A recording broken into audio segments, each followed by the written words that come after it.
How terrifying is the strength of a top-tier assassin? When he noticed someone shooting at him, he calmly spat a candy out of his mouth, letting it precisely collide with the bullet. This easily altered the bullet's trajectory. And once he spotted an opening, the opponent's fate was sealed, death.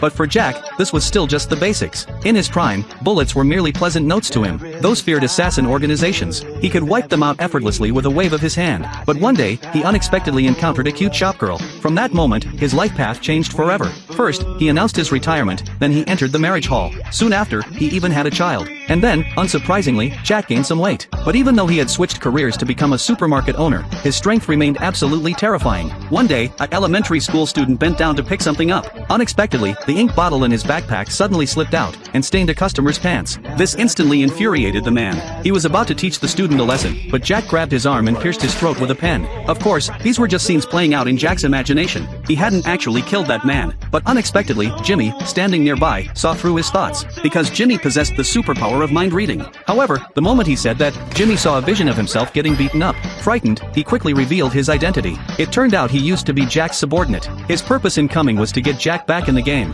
After all, Jack had always been a legendary figure in the assassin world. But seeing him now as a fat and lazy man was hard to accept. However, Jack, now a family man, just wanted to take it easy. Jimmy was complaining that Jack wasn't as strong as before, when the next second, Jack casually cut the cigarette in his mouth. The speed was so fast Jimmy didn't even react. But just as he was stunned, a passing uncle asked Jack for a favor. Initially, Jimmy thought it was about an assassination job, but when he followed, he realized Jack was doing odd jobs for the neighbors. For example, two kids couldn't share a single ball, so Jack forcefully split the ball into two. This immediately struck Jimmy as ridiculous, but that was just his surface reaction. Back in the car, he revealed his true thoughts.